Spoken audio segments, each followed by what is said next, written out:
This is the dawn of one of Africa's great spectacles, a dynastic ordinance undiminished in might, mystery, and myth, a confirmation of a resilient and thriving culture, and a tribute to past generations of conquerors.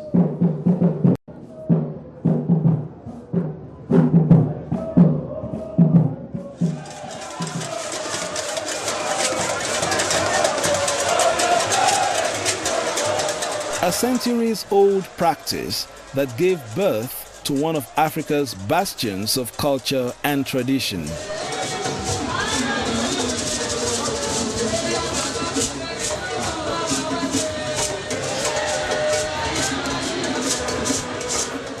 Benin Kingdom. Benin, an ancient empire, reduced currently to a mere city and surroundings, yet seems to retain its old size, influence, and affluence in the consciousness of the people. Ingrained in their psyche is the fact that they regard the Oba, the palace, and the throne as the hub around which the social, political activities of the people revolve. Every child who is born into a Benin family is taught that lesson, no matter how highly placed the fellow is. Whether he rises to the zenith of knowledge and becomes a professor, he doesn't lose track of his culture and tradition and the fact that the Oba is numero uno. It's almost stamped on the people. Right from birth till death, we believe that the Oba is the father of the culture, and that the culture comes from God, the Oba being a direct representative of God himself. This duality of Benin is apparent as a kingdom that straddles the southwest and south-south zones of Nigeria, and in the role it plays as a city with firm links with the ancient and the modern. A pure resilient culture that does not agonize much over the misfortune of alterations experienced by many an African culture in the ensuing centuries. The Benin tradition was literally cast in bronze.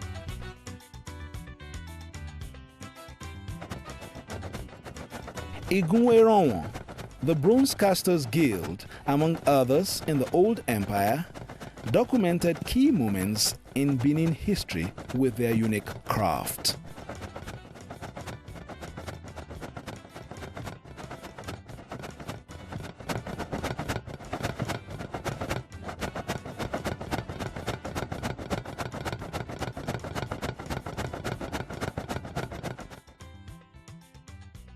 Today, statues of the past heroes and heroines of the kingdom adorn top museums of the world. A tribute to the skill and creativity of the Igun Casters Guild, whose dexterity bestowed World Heritage Site status to the famous area. The history behind the Bronze Casters Guild is as old as the kingdom itself. The Bronze Casters Guild we got our royal charter in 1280 AD by Oba Ogwala, and ever since then we've been known as the historians of the kingdom by way of depicting whatever activity that has happened in this kingdom in the bronze art form. The guild is a close group with the art of bronze casting passed from generation to generation. The new generation of casters takes pride in the accomplishments of the ancestors while trying to match and perhaps surpass the deftness that has given the street its reputation for centuries. In Benin Kingdom, bronze works transcend mere expressions of the people's artistic universe to more figurative and utilitarian purposes in palace ceremonies or related events. Rather than mere decorative arts, the sculptures are not only easy to understand by the Beninese, but esoteric fountains of the people's traditions that represent fundamental events in history. Through the nimble and rigorous hands of the Igun casters, legendary kings, queens, war heroes, and other iconic figures are cast in bronze as monuments to the people's history. The vitality of Benin's history is fostered by the scrupulous observance of rites, spiritual and physical, by the custodians of the people's values and traditions. Few events define the resilient ties the Beninese have with culture and tradition than the walk to the throne by a new Oba from Uselu to Oredo.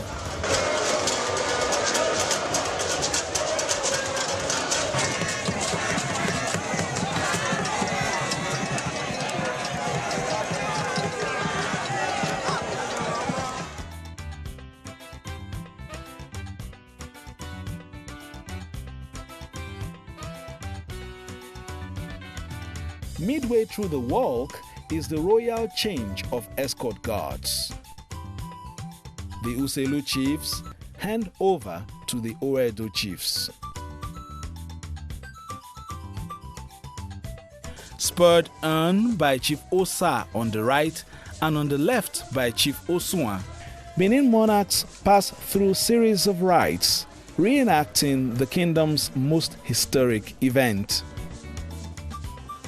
The rites are an affirmation of the royal family and indeed the community to preserve that umbilical cord that binds them with the ancestors going back to the first Oba of Benin. The head of the Uzama chiefs, the kingmakers of old, the Olia of Benin, plays a momentous role in the proceedings. He visits several areas where you have different deities, different shrines. Like in my place here, I think this is one of the last areas you will visit. That is Ogodu Uzama, to buy seniority from the Uzama. Because traditionally, in the hierarchy, he used to be the last. But as he's evolving to be the Oba, he will be the first. Therefore, he comes to Uzama chiefs to buy seniority. The first son of the Oba sent to Uselu to hold on for a Daike, definitely and automatically is a duke of that particular dukedom, and is one of those 7 kingsmakers, the Uzama. He's the last in the row. So invariably he goes there, and when he finish all the rituals, perform all what he want to do, he has to come back to Benin. The Uselu people will now hand, he will have power as a duke of the area to confer title, to be served as a mini Oba. He has power now to learn. It's the process of learning. To come to the kingdom he's coming in now, to rule the whole people. Not as a kingdom these days, but as it were, as an empire.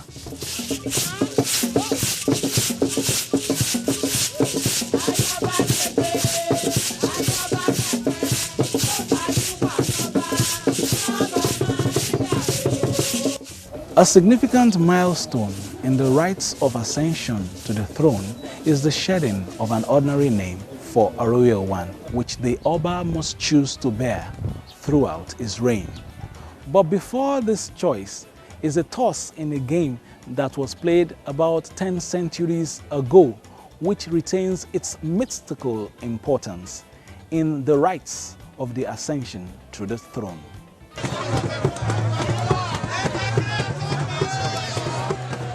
The naming of an Oba equally is rooted in history.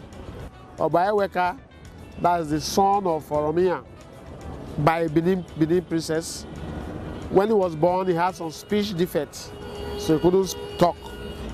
But at a point, he was playing this game, and he defeated his opponent, and he screamed, "Awamika," that's in Yoruba, meaning my hand has catch that person, has caught that person. I've defeated that fellow. And that's how that name Eweka came about. And he became Oba Eweka the first. So it's like he was named in a location.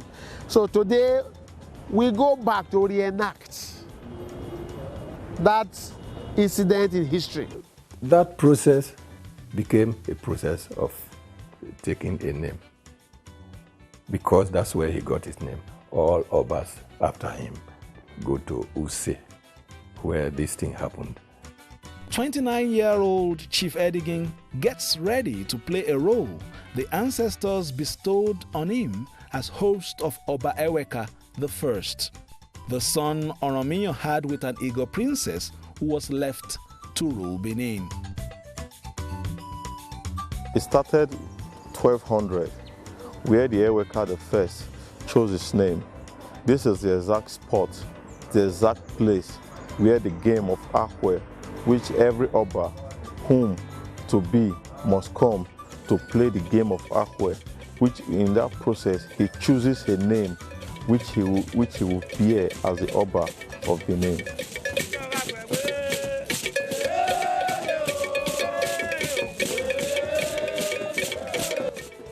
As the day arrives for the new king to choose a royal name, 3 Use chiefs, Chief Olo, Chief Olumuza, and the Edigin Nuse prepare again for another historic opportunity. We have 3 traditional grounds in Use, which we still have 3 traditional rulers in Use. Chief Edigin, Olo, Chief Olo, myself were the Enogi of Use. When the Oba, before he became Oba, he must have to come to Use to perform some traditional rites. In the symbolic pathway to the throne, the grandest of activities is reserved for the palace of the Edigin.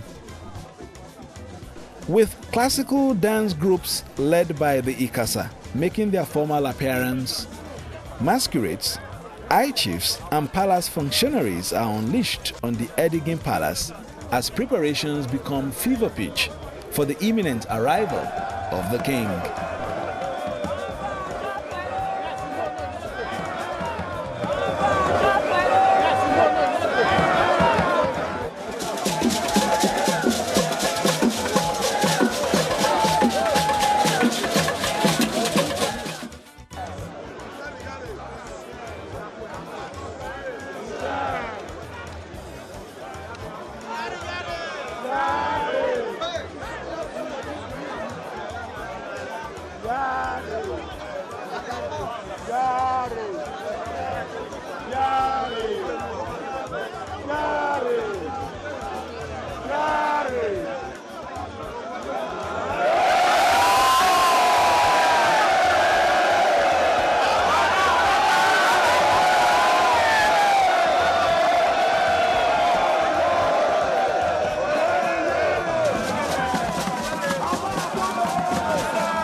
As he settles at Usama,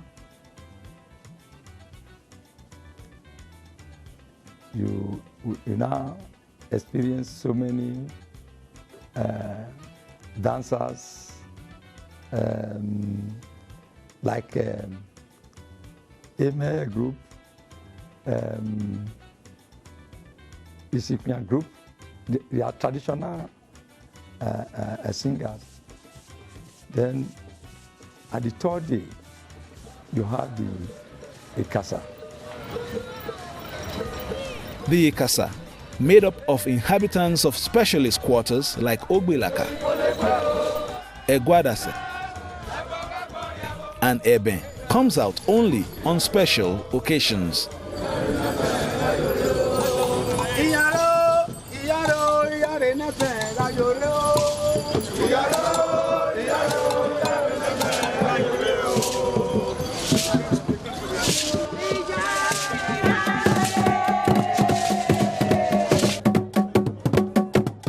More than just rhythms to the uninitiated, the drum beats actually guide different aspects of the procession to the palace.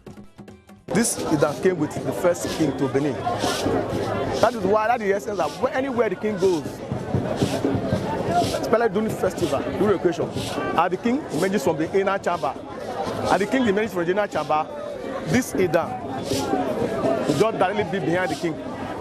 And the beating is that walk majestically, O king. More than just rhythms to the uninitiated, the drum beats actually guide different aspects of the procession. The warriors always led the way.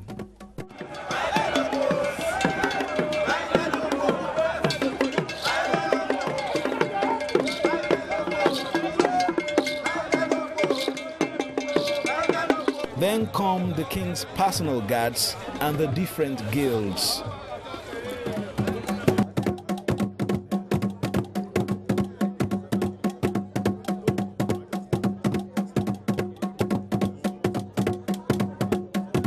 And behold, the walk to the throne.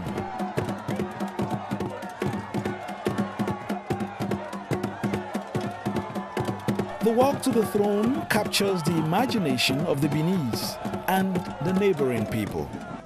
The color, pomp, and majesty arouses interest from kingdoms and emirates so diverse and widespread that for a day, Benin becomes true to the age-long appellation Edorisiagbon, Benin, the center of the universe.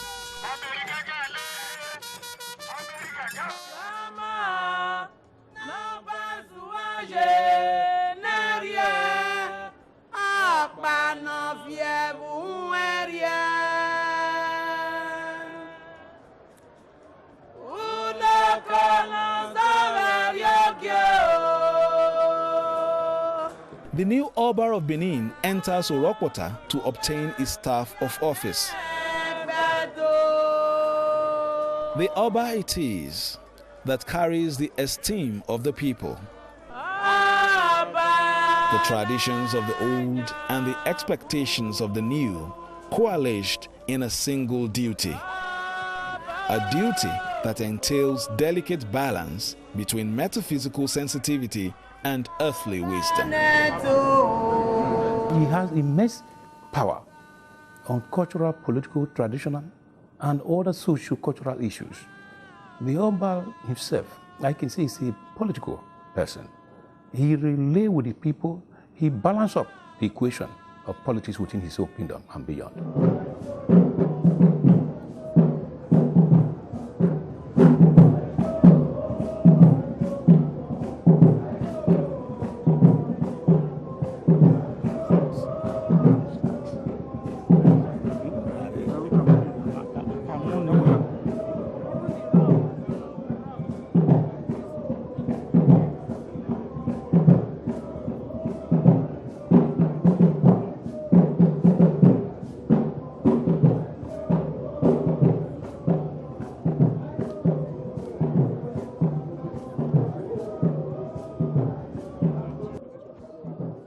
Solemn as the moment is, the Olia plays one more eagerly anticipated role: the name of the new king.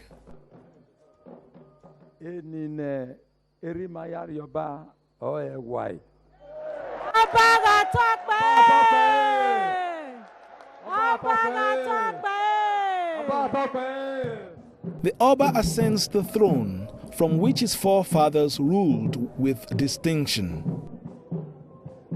He is now the custodian of Benin's lofty values, a rallying figure that nourishes and secures one of Africa's most vibrant cultures for the coming generations.